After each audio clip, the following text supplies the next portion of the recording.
Over to you, sir.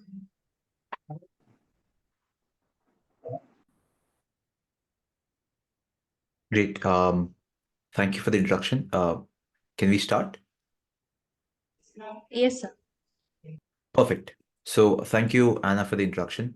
And firstly, let me thank Dr. Pradeep for giving me the opportunity to do this 1 hour workshop for all of you, right? When I was discussing about the workshop with him, he said that you guys wanted to know more about consulting, right? And that is the space that we work in, training and consulting, specifically in the analytics domain. So how the workshop or how this 1 hour will be spent is first, I'll not spend a lot of time. I'll spend 2 minutes introducing who we are, the firm, and what we do as a firm. And then we directly jump into what I have planned for you guys for today, right? I would encourage this to be an interactive session. You have any questions, you can put them in the chat. You feel you want to unmute yourself and ask the question, please do that as well throughout the session anytime, right? You want me to repeat a topic or repeat a point that I am discussing or I have mentioned, do let me know, right? But please ask as many questions as possible, right? I'll start presenting my screen. Can I just get a quick confirmation in the chat if my screen is visible? A quick yes in the chat if you're able to see my screen. Yes, sir. Perfect. Thank you. So we are Havisham Consulting, right? We're an analytics firm, and the firm is founded by Mr. Havish Madhupati, who is the founder. And I work with him in the capacity of an analytics and data strategy consultant. Our main area of work can be categorized into 6 buckets: digital transformation, data analytics, data visualization, business intelligence, process automation, and workflow architecture, right? How we approach any project or any new client is that we start first identifying the problem, then we move towards creating a solution to that identified problem. And most of our work is through consultative training. So we do purely trainings, as in we go and deliver training sessions on Excel, Power BI, Tableau, Python, SQL, ChatGPT, because AI is a lot of boom these days. And we also help the employees solve their own problems through these trainings. That is what consultative training stands for, right? So we do the employee training, and then we develop the business use cases, right? In which essentially we hand over the entire solutioning to the team so that the team can, pass that knowledge across the organization, and it's easier for them to hand over that information and do the knowledge transfer tomorrow if someone moves out or a new person joins in. These are some of the key clients that we work with across sectors. So in the energy and power sector, we're doing projects with Bharat Petroleum, Sterlite Power, Sterlite Technologies, Renew, and Azure. These are some of the active clients that we're currently working with. In terms of CPG, we're doing a project for Max Fashion, which is part of the Landmark Group, right? We're working with Diageo, with the supply chain head at Diageo for the VP of transformation. Similarly, at government institutions and ministries, we do a lot of work with NSE. So we do a lot of training with NSE Academy. So NSE Academy has a lot of large institutional clients for whom we deliver training. So for example, recently, a few months back, Havish delivered a leadership training for the CGMs at NABARD, Chief General Managers at NABARD. Right? And in terms of BFSI and consulting, we work with D. Shaw, and we've done projects for Allianz, and Clicks is also an active client that we're currently working with. These are a few recommendations that we've received for our work throughout the years, right? The work that we do has also been published in a lot of business magazines, so Analytics Insight, Business World, Economic Times. And like I said earlier, that the work that we do can be categorized into broad buckets, but fundamentally it is about us helping our clients progress on the stage of analytics maturity. What I mean by that is every client is at a different level when it comes to analytics, right? Some are at a descriptive stage wherein they're only examining historical data. Some might be at a diagnostic stage wherein they're trying to analyze if something has happened in the past, if data is pointing towards something, why is that happening? Basically doing the root cause analysis, right? Then the next stage is predictive and prescriptive. Now it is important to remember that within a single organization also, there might be teams that are at different levels, right? You cannot generalize an entire organization saying that the organization is at a specific stage of analytics maturity, right? This can differ for teams in a specific organization as well. So for example, let's say you have a Flipkart.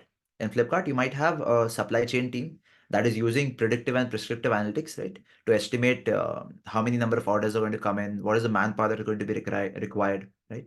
On the same time, you might have a separate team, let's say the HR team, who is only maybe doing descriptive or diagnostic analytics, right? So depending on the function of the team, these levels of maturity will differ, right? Essentially, we help our clients improve existing business models and write efficient formulas.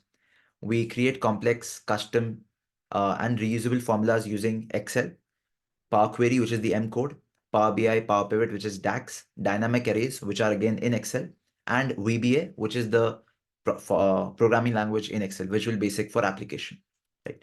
We also help our clients create business dashboards on Power BI and Tableau, as well as on Excel using pivot tables. We help our clients create relational models connecting multiple data sources from local files, ERP, and cloud. Now, this is the problem that we'll be focusing on for today, right?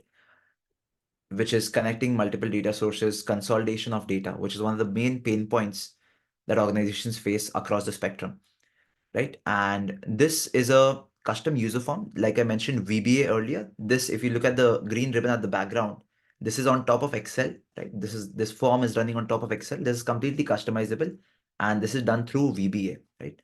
And then we also create workflow architecture to document business process and the SOPs, right? I think and these are some work snapshots that we've done across the clients. So Indian Oil, Bharat Petroleum, Arun Jaitley National Institute of Financial Management, National Stock Exchange Bombay, NASSCOM Jaipur. And these are the trainings that we do. So we do trainings in terms of Excel, Power BI, Tableau, ChatGPT, PowerPoint, Python, and SQL, right?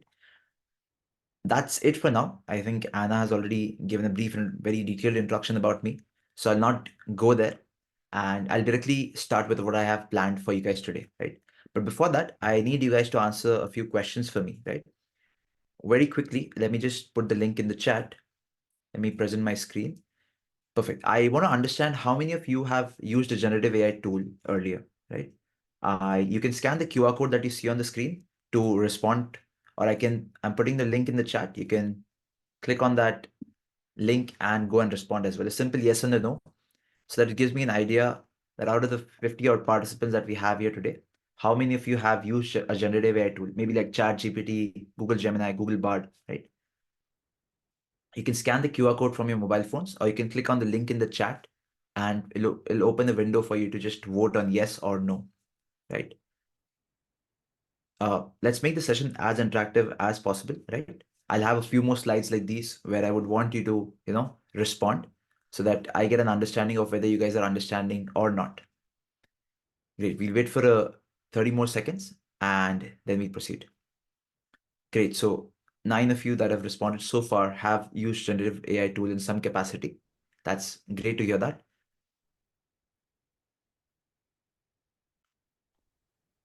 Great. So I don't think there's anyone who's never used a generative AI tool.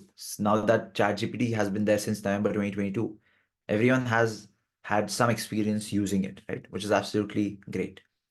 Perfect. Now, what you're going to do is, let me just come back to what I have planned for you guys today. Perfect. So we'll be looking at automation using generative AI, right? But before we jump to that, we'll first understand what automation means, and we'll obviously also understand what generative AI means and what it can do for us, right? And the problem statement that I mentioned I have for you guys today is about consolidation of data, right? So like I said earlier, throughout the session, ask as many questions as you can, right? Do not feel that the question is too simple or too silly. If you have a question, please go ahead, put it in the chat, unmute and ask, right? The training flow is going to be simple. The workshop flow is going to be simple. I'll be talking about case studies. I'll be taking you through case studies on the Microsoft website, right? On the SAP website. And then I'll demonstrate a real world example that we did for a client so that you guys get an understanding of how a project is done.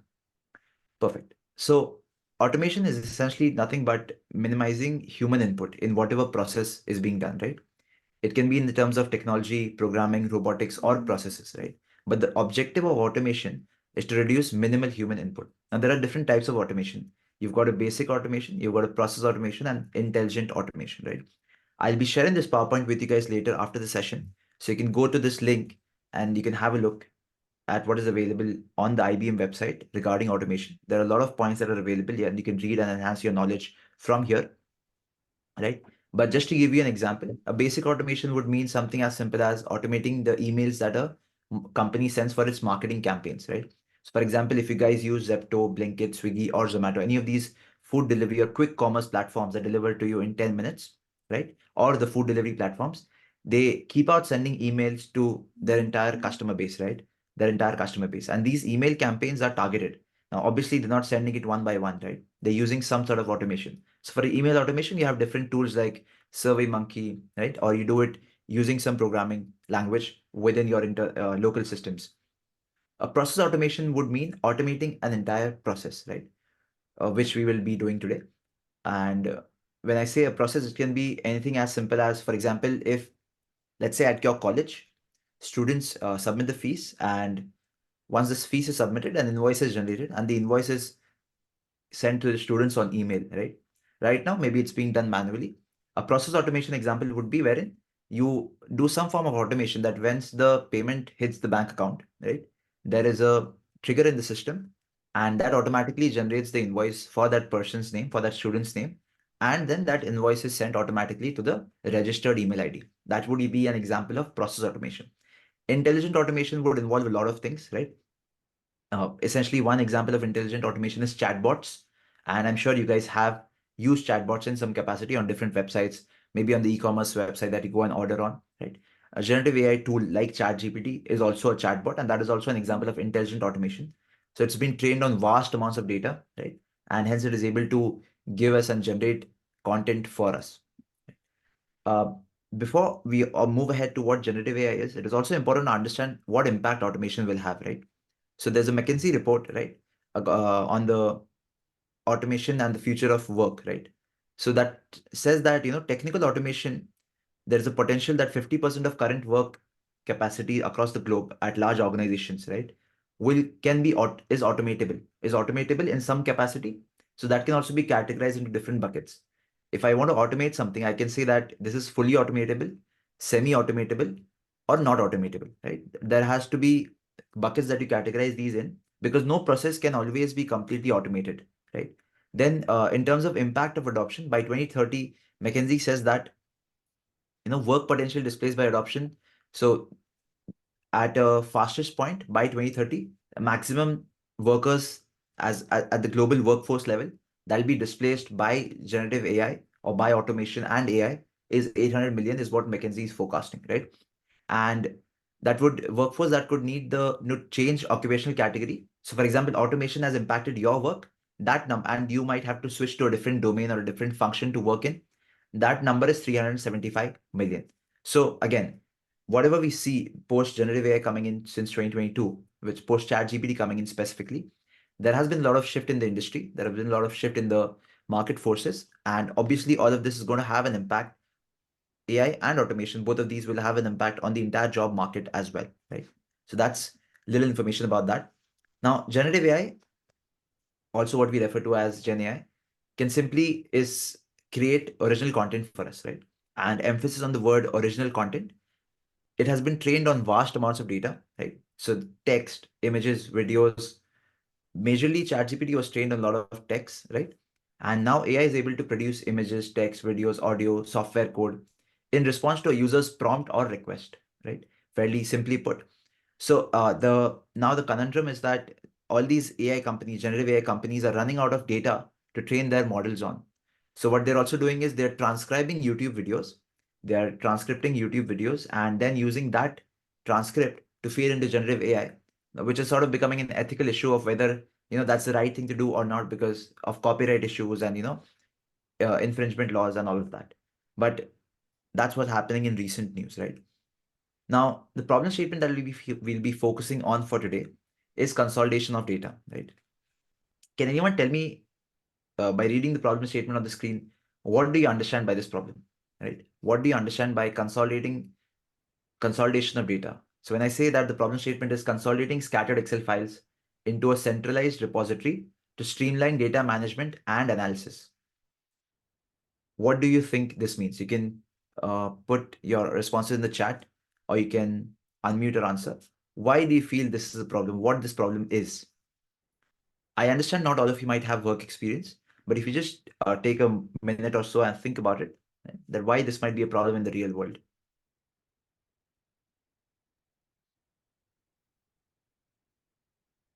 Anyone? Consolidating scattered Excel files into a centralized repository to streamline data management and analysis. That's the problem statement that we'll be solving for today. Now, why is consolidation of data a challenge? Great. That's fine. So let us understand why it is a challenge first, and then we look at what the solution is that we can implement, right? And obviously, there's not going to be one solution. There are multiple solutions, but considering the paucity of time, I'll be focusing only on one solution for today, right? And that'll be using generative AI. Now, first challenge associated with consolidation of Excel files or any data in general, right? Now, why would I, in the first place, why would I need to consolidate data? Because data is going to come in from scattered sources, right? For example, a website like Amazon. How many places is Amazon capturing data from? Can anyone tell me? The e-commerce website Amazon or Flipkart, how many sources or how many areas do you think they capture data from? Right? In case you guys have, I'm assuming all of you use e-commerce in some capacity, right? So in what forms or in what ways does Amazon capture data or any e-commerce website capture data from its customers? And at what levels? Consumer transactions. Perfect. So one is the amount transactions, actual orders that the customer does. Great.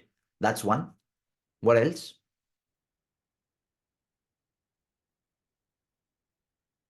From through any websites. From where?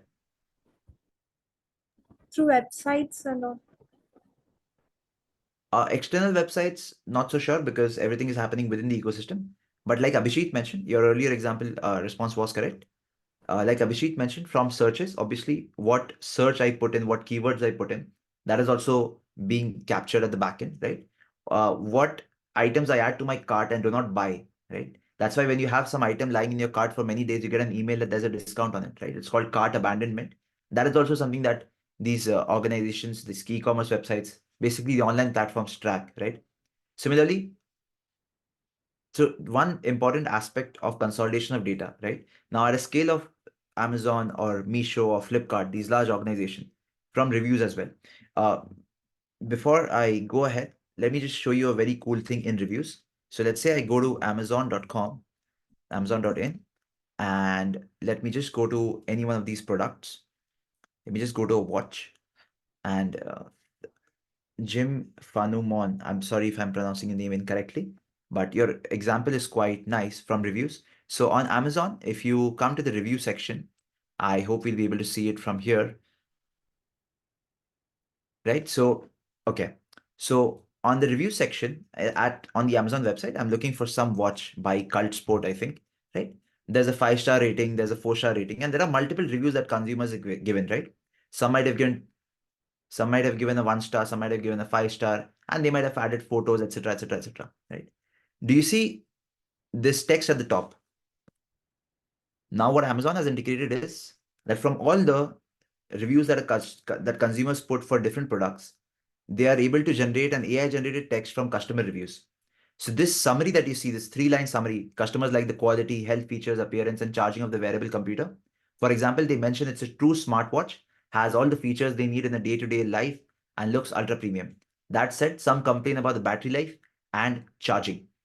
This is an example of AI being applicable right in front of you, right? They're literally taking all of the inputs from consumers, the text that the consumers are putting in for all the products. Amazon has thousands, not even thousand, lakhs of products that they sell, right? And they're able to do this, and this helps the user. Now, I, as a consumer, do not have to scroll through hundreds of reviews. I get a gist over here. What are the key metrics that people liked? What are the things that people did not like? Right? People like the quality, tracking, health features, appearance. People did not like the battery life and the charging. So this is a real example of AI being implemented right in front of you. And this is going to happen all across. It's already happening, right? But it's going to start happening everywhere in our applications, in our mobile phones, right? In the apps that we use, right? And eventually, our Gmail, Outlook, all of these will have some form of AI that helps us summarize our emails, give us a summary of multiple emails together, right? Bases our prompts and searches. Great. Thank you for sharing those inputs. Perfect. Let me just come to the relevant slide. Perfect. So why it's a challenge? Because of data integrity being one issue, right? That, once data is coming in from multiple sources, you need to ensure that the data is absolutely correct. There should not be any integrity issues within the data, because any data that comes in will be cleaned and used to create some insights and dashboards, right? And basis those dashboards, some decisions will be made. So any data that is coming in is ultimately be going to be used after a lot of analysis, paralysis, data cleaning, data preparation, is going to be used for decision making, because that's the end goal, right? Taking a decision based on what the data analysis says. Then the second is data consistency, right? That maintaining consistency across data formats, formulas, structures, across multiple files. This in relevance to Excel, one can be version control. So in finance, what happens is, for example, when companies are creating budgets, right? They go through a lot of iterations, go through a lot of versions. Today, the CEO says that, we have to increase the numbers because the board does not like the numbers. So what people typically do is the same file will have multiple versions, and after a point, people lose track of what the original file was. And having control over the different versions is also one of the key challenges associated with consolidation, right? Then automation is the one that we'll be focusing with, and with automation we'll be solving the others as well, right? Scalability, you are dealing with small number of rows, small number of records, not an issue. As soon as you become large and large data comes in, it becomes very difficult for you to do anything manually, right? So can anyone tell me, according to you guys, what is a large data set? According to you guys, how many rows is a large data set in Excel? Excel has the capacity, let's stick to Excel has the capacity of handling 10 lakh 5,006, approx 10 lakh 5,000 rows, right? No, 10 lakh 576 rows, I think, but approximately 10 lakh. Uh, what do you understand, or what do you say, infer when I say large data set? How many records or how many rows do you feel is a large data set?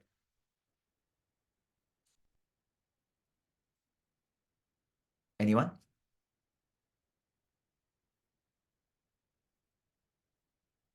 Essentially, anything that you cannot work on manually is going to be a large data set.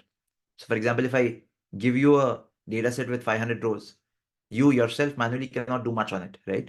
You will have to use some formulas and some functions to analyze the data, maybe create pivot tables, right? So any data set that goes above a few hundred rows, because it doesn't matter if it's 500 rows or 1 lakh rows, I cannot do anything manually on it, right? Essentially. And that's what a large data might be, we can refer to as, right? So scalability is that. Then there's security. Security, because obviously to each organization, data is the gold that they have, right? They don't want their data to go out. Recently, I'm not sure if you guys heard, Amazon was accused of spying on Flipkart.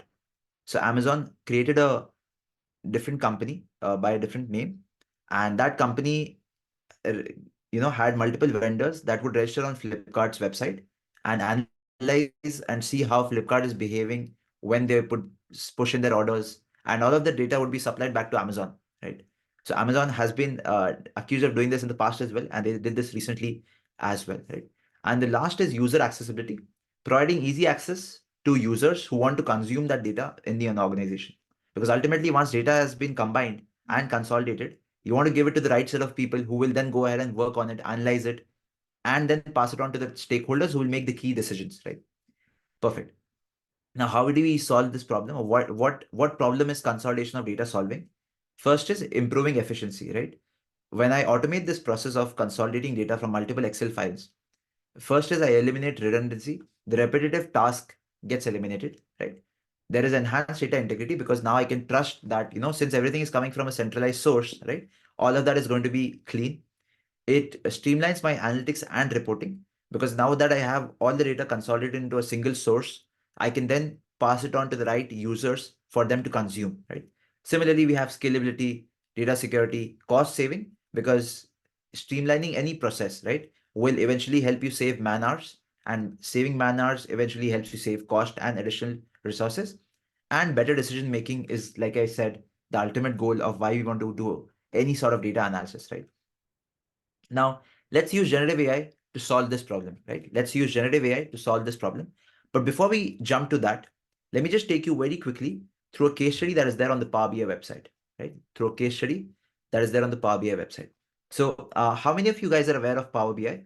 A quick yes in the chat. How many of you are aware of Power BI? A quick yes in the chat. If you've used it, heard about it, not used it, but heard about it, are aware, right? So Ritik has heard, great. Okay, so a few of you have heard about Power BI, absolutely great, right? Now on the Power BI website, right? The one of the initial case studies for at least the India market, the Asia market that was put was of Swiggy, right? So India's leading food delivery, ordering and delivery platform, Swiggy uses Power BI for a low cost, powerful data solution. We'll obviously not be going through the entire case study, but I want you to focus on some important aspects that I will highlight for you, right? So what happened with Swiggy? Swiggy was founded in 2014, right? It's a leading hyperlocal and food ordering delivery platform. At that point in time, it was present across 500 cities. I'm not sure if these numbers are relevant. As of January 2022, Swiggy had presence across 500 cities. It had more than 120,000 restaurants on its platform, right? Now, one of the key goals of the organization is to build a data-driven culture by enabling democratization of insights throughout the organization. This line very simply means that they want to give every user in the organization access to insights from the data, right? They do not want to restrict those insights to a few specific stakeholders, right? Now, what they wanted was a robust BI platform wherein Power BI stepped in. But we'll not be focusing on what Power BI did here. We'll just be looking at generally what we can do, look at it as a takeaway from this case study, right? So firstly, their main task was finding a tool to keep up with the massive company growth. They could have gone with any tool, Google Data Studio, Power BI, Tableau, Click. There are hundreds of tools available in the market, right? So Swiggy's previous BI tool was complex and time consuming.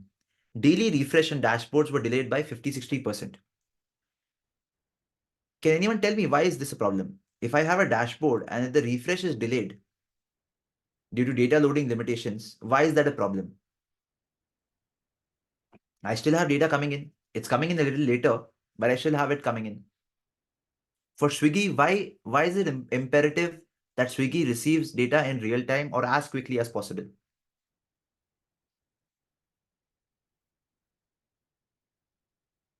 Right? All of you, I'm assuming at some point in you guys have ordered from food delivery platforms, right? The crux of this is that, for any platform that is dependent on time as that track time as a key metric, for them, if the data is delayed, their decisions will be delayed, right? Their actions will be delayed that they want to take basis the data, right? So data refresh is also a very big problem that organizations face. Now, the lag in the data led to poor stakeholder experience and deriving insights and using current data to make decisions. If, for example, I want to analyze what percentage of customers have cancelled orders from 7 p.m. yesterday night till 10 p.m.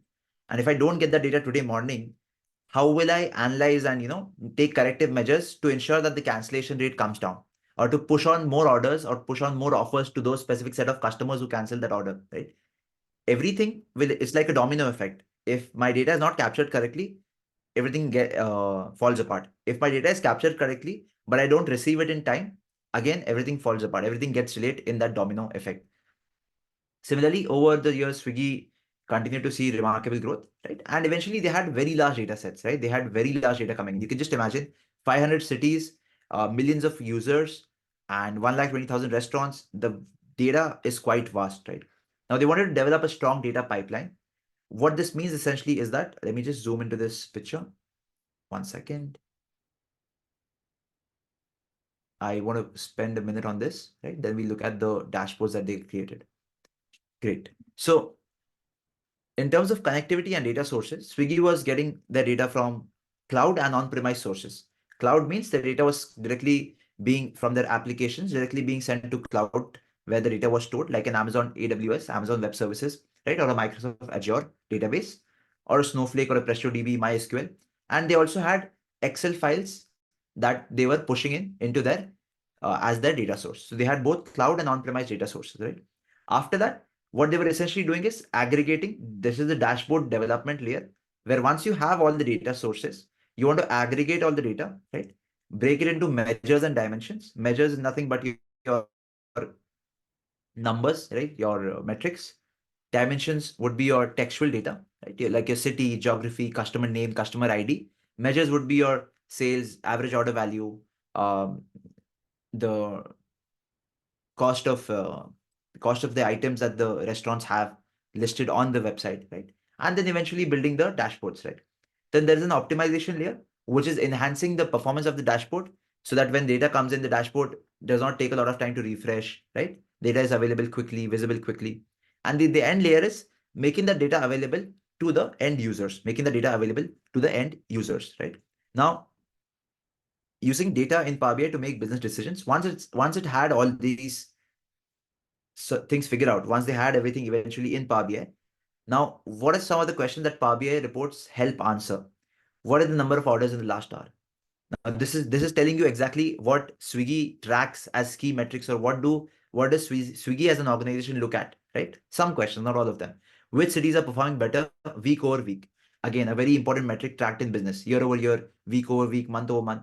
How is a new campaign impacting sales? So if they've run a new campaign, let's say for example, on your mobile apps, you get notifications from Swiggy, right? That maybe during the World Cup or during IPL, when the match is going on, you get some offer, right? How is that? Do you click on that? Do you go ahead and order? What is the click-through rate? All of these things that are something that they're tracking, right? And this is how their dashboards look like. Now, business dashboards are not very fancy. They're simple bar charts, line charts, column charts, pie charts, and tables with filters and slicers, right?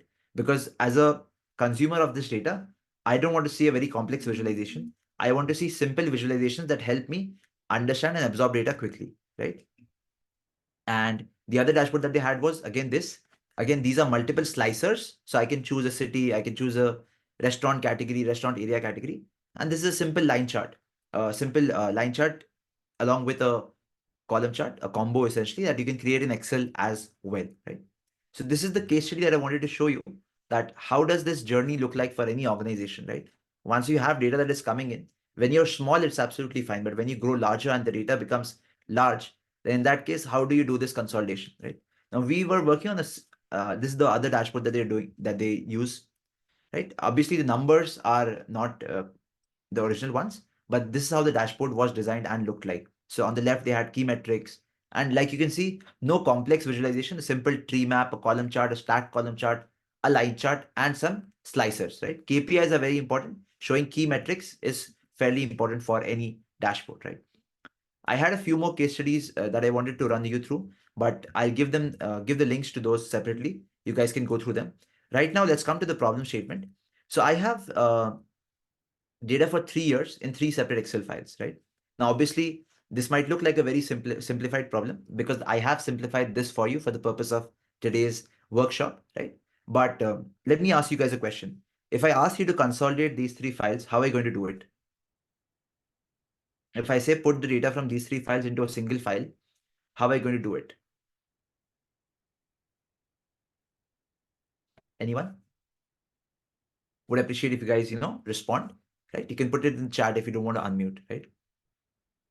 One is data that you already have. What if tomorrow more data will come in, which eventually will happen, right? In that case, how do you handle all of this, right?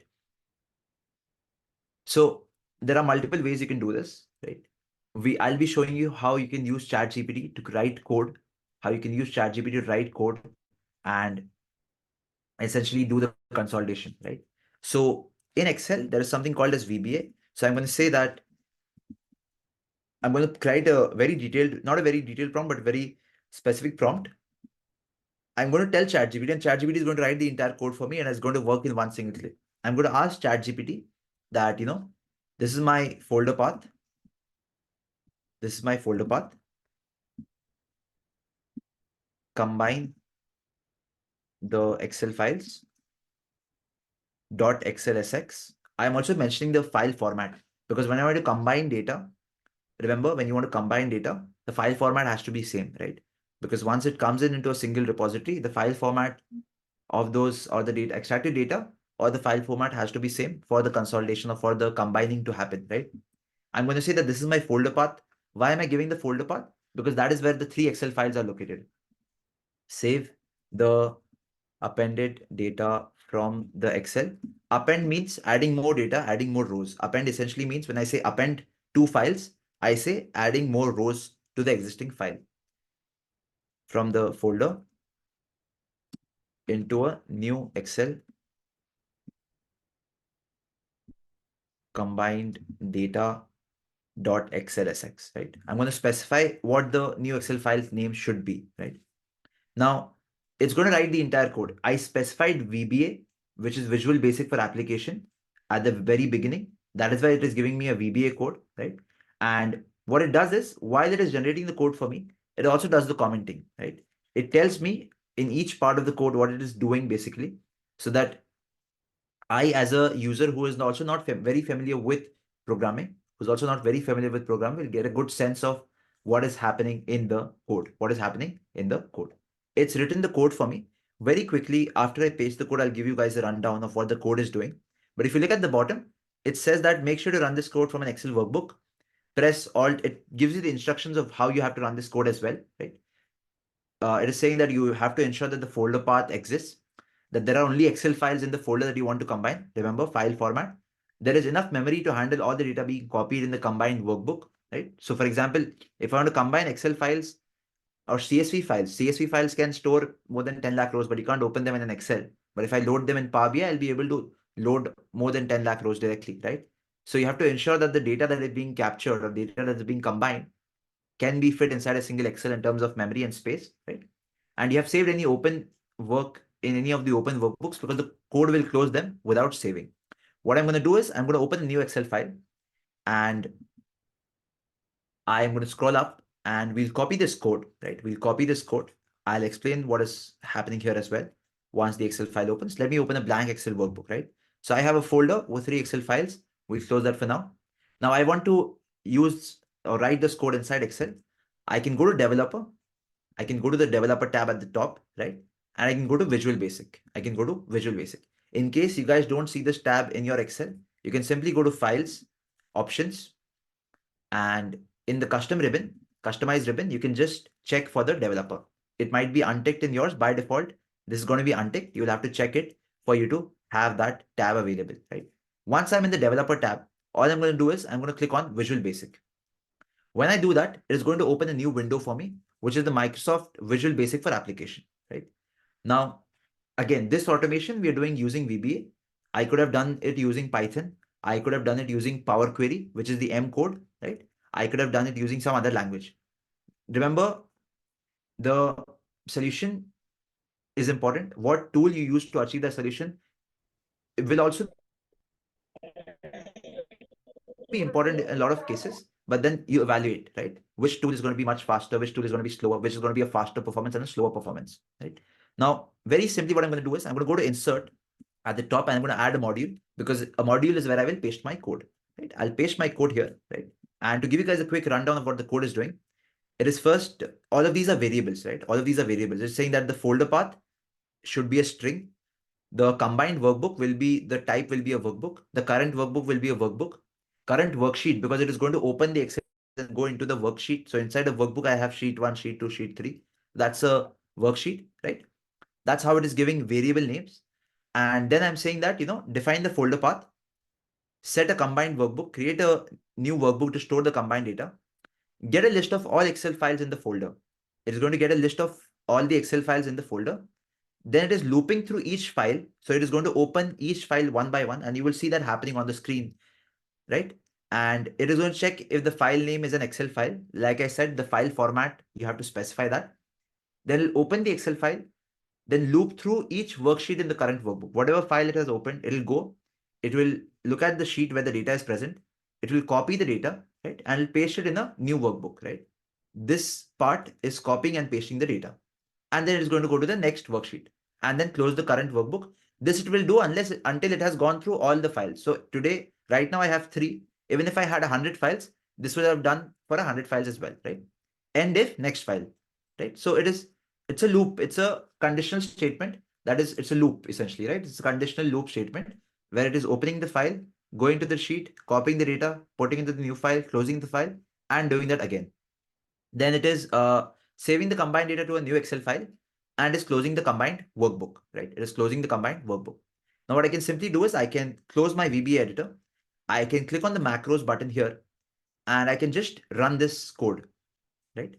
Now, do you see the flickering happening on the screen? What this flickering essentially means is that the data from the 3 files is being combined one below the other. The data from the 3 files is being combined one below the other. It also added a message box to tell me at the end that the combined data is saved successfully, that the combined data is saved successfully. If I come back to my folder very quickly, I'm hoping that is the path where it has saved the new file, right? I have a new sheet that was created, combined data. If you look at the details, the sheet was created just right now at 8:15, a minute back. And ideally, the sheet should have data for 3 years, right? And once I open this Excel, why am I getting can anyone tell me why are my column headings inverted? Why are my column headings at a 90-degree angle? Can anyone tell me why are my column headings at a 90-degree angle? Would anyone like to take an attempt at that? Right? And in the order date column, I can see that I have data for 3 years, 11, 12, and 13. So in a single click, I have automated the process of consolidating data from multiple Excel files. Now tomorrow, if I have data for the last 3 years as well, I can put that in the same folder, right? If I have data coming in for the next quarter, next month, next week, as much data is coming in, I can automate all that process. Now, this is a very real challenge at organizations because if you look at this other case study that I have opened for you, organizations use something called an ERP. Every organization uses something called an ERP, either SAP or Salesforce. These are or Oracle. These are the three largest. SAP is one of the largest ERP vendors. Almost 80% of Fortune 500 use SAP, right? Now, SAP has different modules. So SAP has a HR module, a finance module, a sales module. So for example, SAP has a retail module. So when you're checking out at a local supermarket like a Reliance, right? And when the cashier or the checker or the teller is scanning your items and then generating the invoice and taking a payment. That is called a point of sale, POS system. Now, all of the data is being fed somewhere, right? It's being fed into these ERPs. Similarly, Adani also had a problem of increasing productivity and visibility with a centralized master data management. Again, scattered data, one of the biggest challenges that organizations face. And this will be a problem that'll keep on happening and will continue to exist. And that is why people like me will keep on having work, is because that we're capturing more data, it is becoming more difficult to manage that data, right? And that it's a circular loop that is going to keep on running, right? So Adani says that using SAP helped Adani by standardizing their data management. They helped clean 1.6 million records, cleaned and enriched, right? 180,000 master data service tickets handled annually by one team, right? Which was earlier scattered, and a 15 to 20% productivity improvement in central master data management.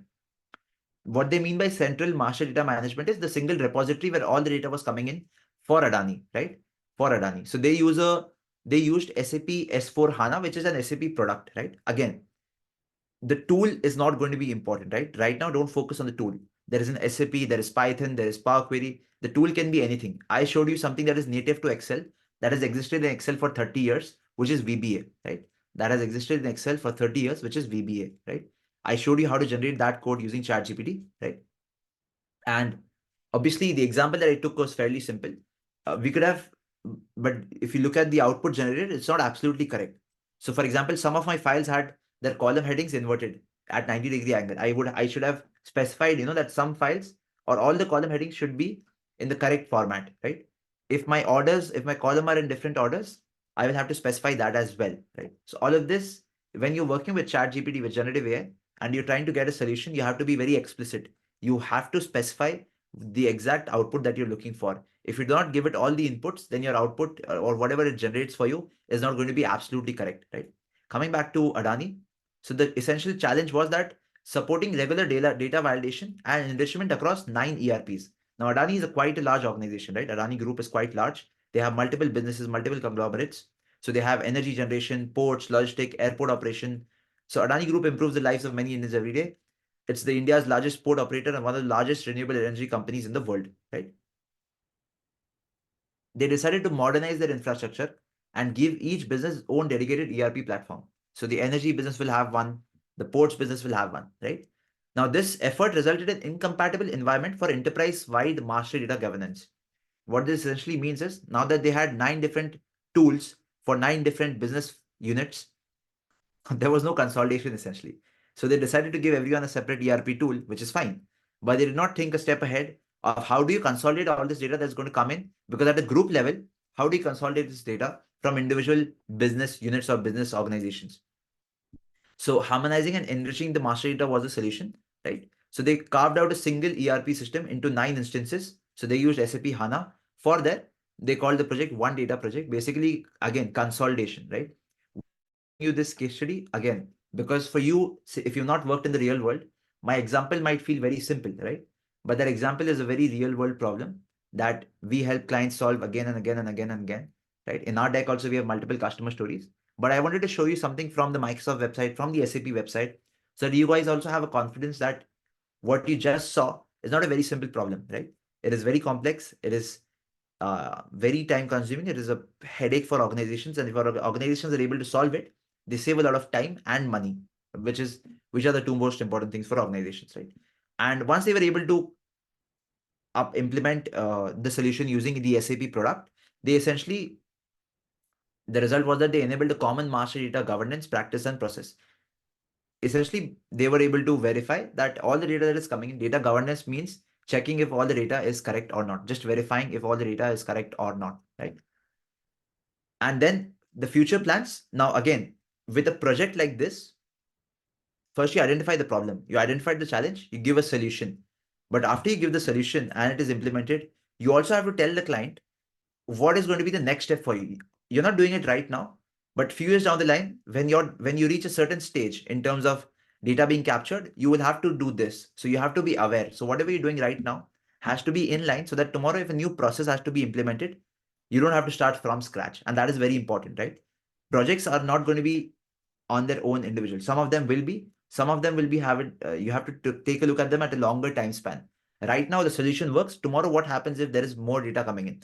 Tomorrow, what happens if a new business unit is formed? Tomorrow, what happens if a new geography is formed or a business unit is shut down? These are questions that Adani would have to essentially answer, right? So then, as an extension of this project, the master data management team is now automating the process for plant maintenance master data, such as functional locations, bills of material, task list. Now they're focusing more on automation. Once they have done the consolidation, now they're moving towards automation. Again, everything cannot be done at a single point in time. You have to take things step by step, right? I hope the example was clear. Right? Now, in case anyone has any questions, do put them in the chat. Let's talk about consulting, okay? So, like I said, I work as a trainer and a consultant, have been for a few years now.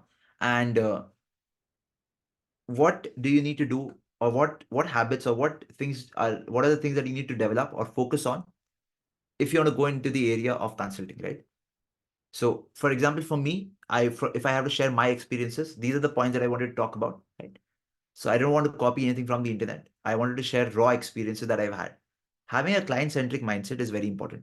What that means is, so there is a book called The McKinsey Way, written by an ex-McKinsey consultant, in which he said that as McKinsey, whenever a new consultant joins, something that is drilled into their heads, right, is that the client comes first, then the firm, and then I as a consultant, right?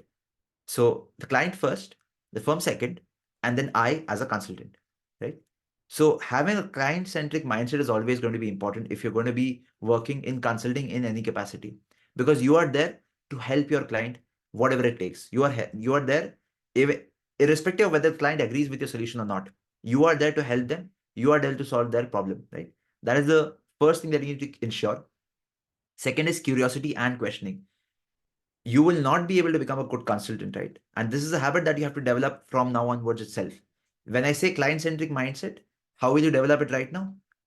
If you're doing a project, right? Or if you're doing a life project, doing an internship, try to dig deep. Think of any problem that you're solving as a problem that how would you solve it, right? How would you as an individual, how would you as a consultant be able to solve that? Ask as many questions as possible. The day you stop asking questions, you absolutely forget about becoming a consultant. You have to ask as many questions as possible, right? Obviously, logical ones, and after understanding and getting good sense, but you have to be curious and keep on asking questions. Secondly, curiosity in terms of learning, right? Then managing resistance to change. What I mean by that is, many of the times when you're working as consultants, right? Now, at the client's end, someone has called you. So, for example, we were doing a project recently where we were called by one of the senior leaders to implement some automation solutions. But some of the teams did not want processes to be automated, because then that would mean that they would be answerable for other work, right? So you always have to face resistance, because you cannot keep everyone happy, essentially, which my last point is, right? And throughout everything that you do in your careers, whatever organizations you join, whatever internships you're doing right now, in your college projects, everywhere, effective communication is key. Verbal, oral, visual. When I say visual, it means when you're presenting something like a presentation or a dashboard, whatever it is, right? Or you're presenting your idea. So managing resistance is something that you will have to learn, right? And you only learn that when you face it. But something how you can be prepared is by reading other people's experiences, listening to other people's experiences, right? And understanding that when you're working for a client, you're not working for the client's employees. You're essentially working for the client. So your objective is to solve the client's problem.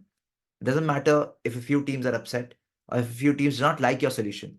If the client is happy and if a problem is being solved and if there is improvement in terms of percentage improvement and in terms of monetary improvement, no one's going to question your solution, right? Now, a few quotes to remember, but by one of the books that I don't read books. I've never been in the habit of reading books, but I listen to audiobooks, which is a very good way because I have to drive a lot because of my trainings and all. So I listen to audiobooks, and one is called The McKinsey Way, right? And I would highly recommend for all of you to listen to this, right? You will get deep insights into how McKinsey as an organization functions, right?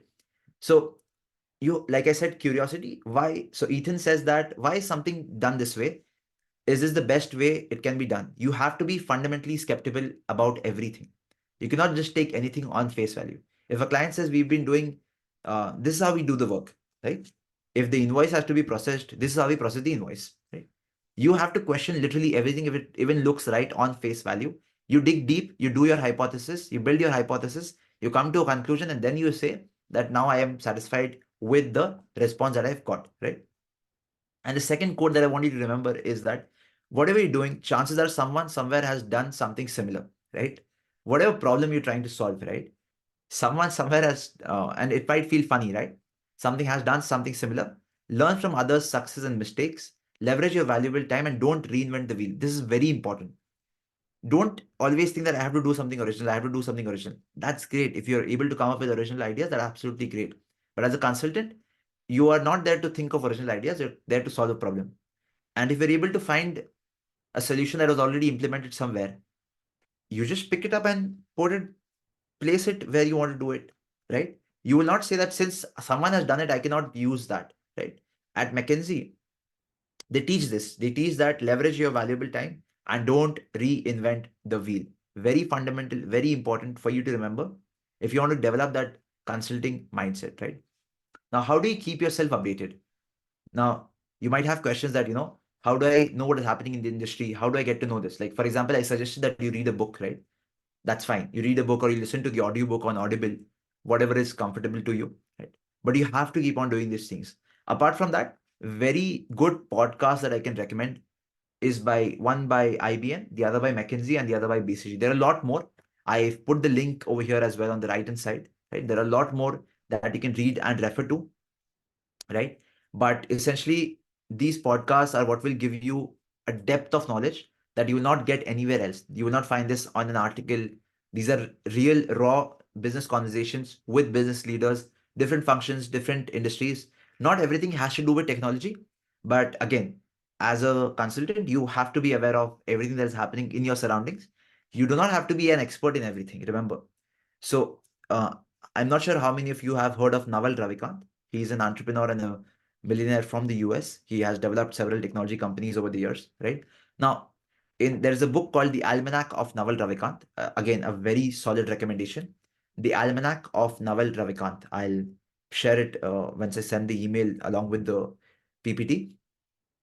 There's a very nice quote in that book where Naval says that, don't go, you have to go an inch wide and mile deep. Whatever topic you're focusing on, whatever you're studying, whatever you're learning, go an inch wide and mile deep. Don't go a mile wide and inch deep. Don't have shallow knowledge in anything. If you're doing something, do it in depth, go in depth and get a complete understanding of that process, topic, whatever it is, right? Whatever it is, irrespective of what professional or personal capacity you're working in, right? Go inch wide, mile deep, and that is the mindset that you have to have, right? If you want to go into consulting, you obviously, you prepare for your interviews, you'll do, you learn how to solve case studies, you'll know how to solve guesstimates. All of that is there. You might be the smartest, you might be able to solve all those. But as a consultant, something that you have to develop is the mindset that, and obviously it'll come with time. For me also, it comes with time. Even today, I end up making mistakes and my boss corrects me. And that is going to happen throughout your careers. You will also end up making a lot of mistakes. And it's good that you end up making, you obviously avoid them, don't do them on purpose. But eventually you end up making mistakes. And if you have the right people around you, they will help you, guide you, and mentor you so that you don't repeat those mistakes and learn from them, right? So these are some podcasts that I would recommend. None of the episodes in this podcast are more than 20-30 minutes. So on your way to the college, on your way back from college, right, going to bed before, just 20-30 minutes, spend, listen to one episode each day. And 1 month down the line, 2 months down the line, you'll have a dearth of knowledge. How do you effectively communicate something? If I put you in a room with 10 strangers, how do you have a conversation with them, right? Or if you're in the room with a business leader, or if a business leader has come to take a session for you guys, how do you know what questions to ask unless you don't read, unless you don't have the knowledge, unless you don't have the awareness? These podcasts, the books that I mentioned, obviously there are multiple other sources of knowledge, but these are the ones that I follow that have helped me in the previous year. And this is what I would recommend you guys to do, right? That's all what I had planned for today, right? Happy to take any questions that you guys have, right? Happy to take any questions that you guys have uh, from a consulting perspective or the solution that we looked at, anything. I'll just stop sharing my screen now, right? Any questions that you guys have that you want to ask, happy to answer. Hello, sir. Am Hi, I ma'am. audible? Yes. So my question is, how does generative AI contribute to personalized experience for users, and what would be the future of personalized automation through AI? Would there be any drastic change or progression other than from the current scenario? Okay. So your first question, how it is personalized? Everything that you do with generative AI, let's say you take an example of ChatGPT, it is personalized to you. So if I am using a generative AI tool, and if you are using a generative AI tool at the same time and asking the same questions, the responses are going to be different. How do you personalize the responses that a generative AI tool generates? By giving it more context. By giving it more context, right? So for example, in ChatGPT, very quickly, if I'll just share my screen, if I have to write a prompt, right? If I have to write a prompt that, let's say the same problem that we just looked at, I have to consolidate multiple Excel files. I work in finance at a large bank. This is what I mean by context. You might have the same problem. This is what context means. The response is going to be different. When I want to merge data that has financial numbers or financial data, the code is going to be essentially the same. But how generative AI takes that input and processes the information, gives you the points, right? And gives you the points. So for example, if I say, what things should I keep in mind, right? Now, if any one of you, if I'll just put this prompt in the chat, right? You guys can open ChatGPT quickly. And if you guys put in the same prompt and change the context of finance at a large bank to something else, right? To something else, you'll get a different response, right? It's going to talk about data integrity. It is going to talk about data mapping. It is going to talk about consistent formatting. It's going to talk about data validation. The points might be same, right? The points might be same, but the explanation or the detailing within those will be different. That is what context means. Secondly, how is this personalized experience going to change? Um, Assuming obviously all of you have bank accounts, right? All of you have interacted with customer care at a bank or at an Amazon or some other place over a call, right? Eventually, the human element from customer conversations will be removed. For example, today, if I have to call Make My Trip, I will have to spend a lot of time before I can reach a person. I will have to press multiple keys, go through multiple elements, multiple channels. And then at the very end, after spending 5 minutes, will they ask me that if you want to speak to a representative, please press 9 or please press 0, whatever. That is how personalized in terms of customer service, that is where it is going. So the entire experience is going to change. For example, Amazon in the US has stores where there's a self checkout. where I, as a consumer, can walk into the store, purchase what I want, put it in my cart, and just walk out, and the money will get deducted from my Amazon Pay account or whatever wallet they have in the US, right? But that turned out to be something very different because Amazon had people sitting in Odisha. They had a company in Odisha with literally hundreds of cameras checking what items are being put into carts. So that's a story for another day. But that is where AI is going to move in. That is how personalized AI is going to move in. Microsoft has released a new LLM, large language model, like you have GPT. Microsoft has released something called as Phi 3, which should run on your Android phones. So AI is going to be everywhere. It's going to be personalized because it is going to be responding to your data. So it is always going to be personalized. It's not going to be generic. Right. I hope that answers your question, Krishna Priya. Yes, sir. Thank you. You're welcome. Anyone else? Any questions? Happy to answer. Sir, can you describe some challenges that organization can be faced when implementing generative AI for automation? Sure. So there's another question by Ansila also around this. What is automation using generative AI and how does it differ from traditional automation?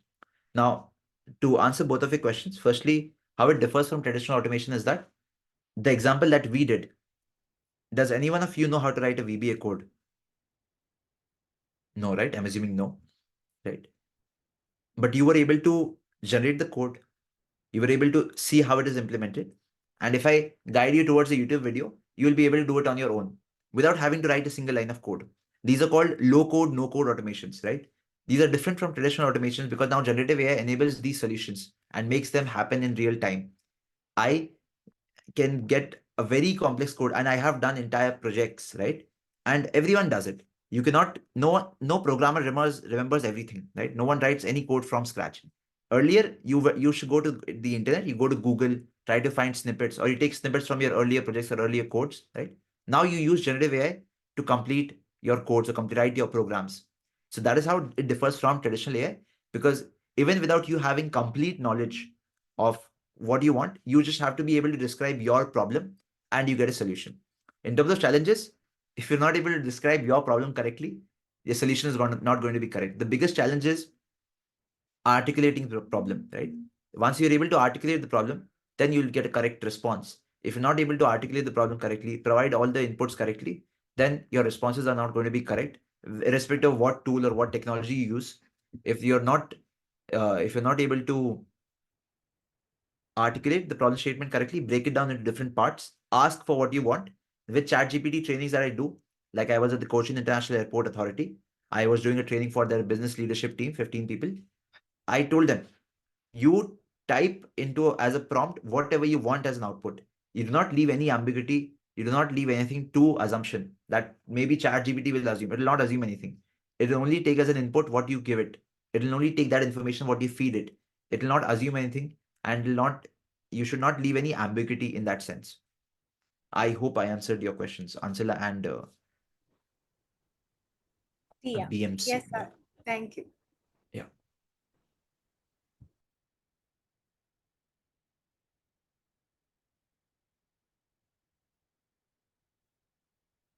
Great. In case anyone has any other questions, you can ask them. What are the job opportunities for freelancers and consultants in office automation? By office, are you referring, Joshua, are you referring to Microsoft Office?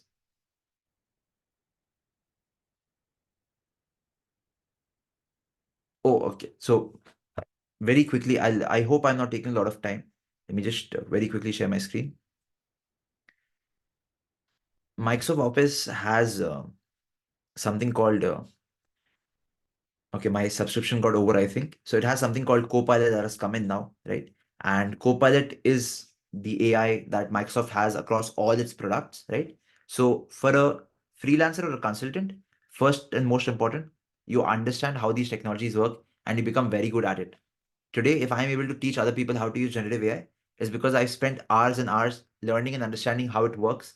What are the best prompts? What are the best tips and tricks? What is it that I ask to get the correct output?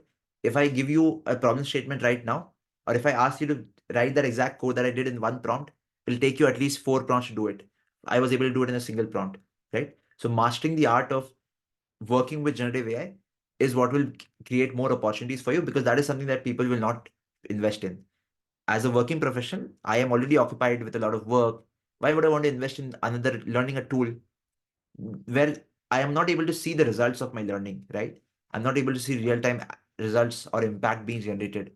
But if you're not able to, if you're able to learn it, if you're able to learn generative AI, if you're able to learn the art of prompting, if you're able to work with these tools, and not just ChatGPT as a tool, there are hundreds of tools available in the market. There is something for video editing, there is something for creating marketing campaigns, creating visuals, and all of those, right?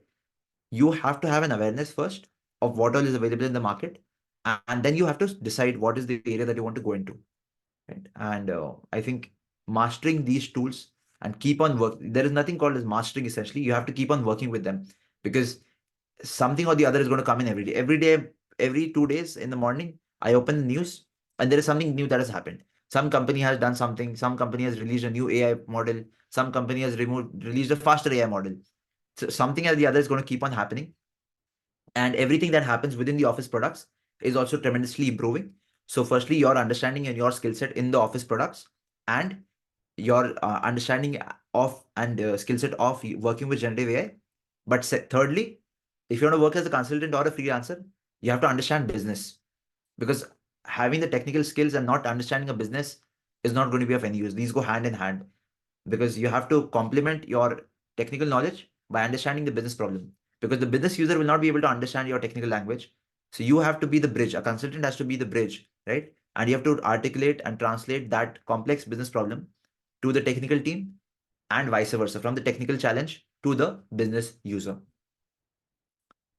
I hope that answers your question. So job opportunities, you as a freelancer, just to complete Joshua's response to Joshua's question, in terms of job opportunities, as a consultant in office, you have a lot of opportunities. So there are roles opening specifically in automation and generative AI. If you do a quick search on Naukri or LinkedIn, you'll find a lot of roles specifically around generative AI, right? Secondly, as a normal consultant as well, you have to understand, or whatever job roles you end up going into, you have to understand that generative AI as a skill is something that you need to have, irrespective of whether it is mentioned in the job description or not, because that is how it'll enable you to work faster and better, right? If companies today are calling us to do trainings for generative AI, on generative AI, the whole idea is for their employees to become more productive, right? So irrespective of what area you decide to work in, you need to have the technical know-how how to work with generative AI tools. Will the generative AI completely overrule traditional methods like manual programming, etc.? Okay, so not my words, but the founder of NVIDIA, I'm not able to remember his name. He said that in a few years there will be no programmers, right? Programmers will be dead, is what he said. Founder of NVIDIA. NVIDIA supplies the GPUs to OpenAI, right? So those are his words, not mine. Jensen Huang. Jensen Huang is his name. In a recent interview, he said that again, it's not going to go anywhere eventually, right? That's a very long time. That'll happen, but I'll not be able to tell you like in 5 years or 10 years. We can't predict the future, but that is eventually going to happen. How do you safeguard yourself? You understand the fundamentals, and you become better working with generative AI. Because once you're able to do that, you work faster than other people who are not using generative AI, right? Anna, how can generative AI automate reporting tasks such as financial reports? Again, like I showed you, I mean, you articulate your problem. So for example, if I have a data coming in, if I, let's say the Excel file that was open, right? Let's say the Excel file that was already open was a sales data set. If I want to automate creating a pivot table from that, I'll have to use some tool. I use VBA or I use Python to automate the process of, creating that pivot table using a one-click solution, right? So, I mean, automating reporting tasks such as financial reports depends on what kind of financial report you want to generate. But it's again, let's say I want to create a pivot table with a summary of the report, summary of the data. And let's say I do it every week for new data that comes in. I will essentially have to click on one button, and that is what the automation will be, right? I hope Abhijit and Anna, I was able to answer your questions.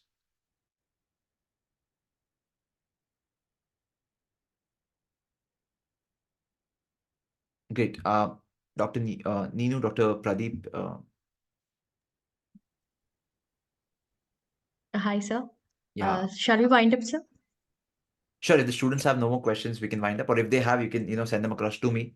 Or let me just very quickly let me just put in the link to our channel so that students can go back and have a look. So this is a link to our YouTube channel. the founders channel. We've got more than 1,000 videos on Excel, Power BI, Tableau. We are also doing a current series on consulting charts. That is something that you can have a look at, right? Let me very quickly also put in my LinkedIn here so that you guys can reach out to me, right? If you have any questions or any doubts, happy to answer, happy to help. Krishna Priya? Yes, ma'am. Hello everyone, it's my privilege to express healthiest gratitude on behalf of J Bharat School of Management Studies. I would like to express our deepest appreciation to our chief guest, Mr. Talha A.R. Parkar sir, for the insightful words and enlightening us with the commendable talk on the subject. We are deeply thankful for your time and wisdom. In the absence of our chairman, Engineer A.M. Karim sir, I would like to extend our gratitude to him. We are also grateful to our Director Sir of MBA Department, Dr. Pradeep Kumar, and our HOD Ma'am, Dr. Nino Wilson, for giving this opportunity. We extend our sincere gratitude to all the faculty members, club members, and the participants for your valuable time for attending the session. Once again, thank you all for your patient listening. Thank you all. Great. I've just put in a link in the chat. You guys can share whatever takeaways you had on that link, right? Would be happy to hear your responses. Actually, we will be putting the feedback in the LinkedIn. Thank you, Talha sir. Looking Thank you, sir. forward for meeting again, maybe in offline session. Thank you. Thank you. Definitely, sir. Looking forward to that. Thank you everyone for joining in. I'll also share Thank the you. recording of the session so that people, those who've missed, can have a look at it. Thank you, sir. Yeah. Thank you, ma'am. Good night, sir. Good night. Thank you. Thank you, Dr. Pradeep. Thank you, students. Yeah.